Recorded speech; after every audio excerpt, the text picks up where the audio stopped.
اس میں یہ بات درست ہے کہ ہر انسان کے سر سے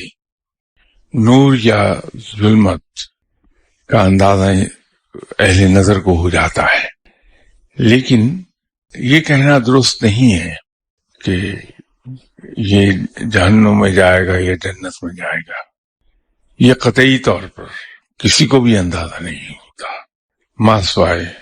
پیغمبروں کے، جن کو اللہ تعالی یہ علم عطا کر دیتا ہے یا یہ بتا دیتا ہے کہ تمہارے ساتھیوں میں سے کون کون سا جنتی ہے. کیونکہ اگر یہ بات درست ہو کہ انسان کے سر سے اور اس سے اہل نظر یہ جان لیتے ہیں کہ کون آدمی جنتی ہے کون جہنمی ہے، تو پھر توبہ کے دروازے جو انسان پر ہر وقت کھلے ہیں اس کے کیا معنی ہیں؟ رب تعالیٰ کی رحمتیں جو بے پایا ہیں کہ وہ ایک طوائف کو کتے کو پانی پلانے پر بخش دیتا ہے. جو آدمی ساری عمر گناہوں میں ڈوبا رہا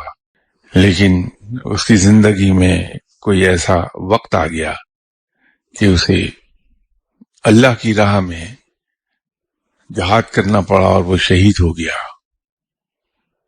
اس کا کیا ہوگا؟ یہ بات درست نہیں ہے. ہوتا یہ ہے کہ ہیومن باڈی میں ایک اسٹیٹک الیکٹرک کرنٹ پایا جاتا ہے جو عام طور پہ 3.5 وولٹ سے لے کے 5 وولٹ تک اس کی انٹینسٹی ہو جاتی ہے. جب ہم کوئی ذکر کرتے ہیں، قرآن پاک کی تلاوت بہت کثرت کے ساتھ ہم کرتے ہیں، عبادات میں مصروف رہتے ہیں، تو ہمارے خیالات پاکیزہ ہوتے ہیں، تو نیگیٹو فورس کم سے کم ہو جاتی ہے انسان کے اندر، نفس کم سے کم سر اٹھاتا ہے، رکاوٹ کہیں رہتی نہیں.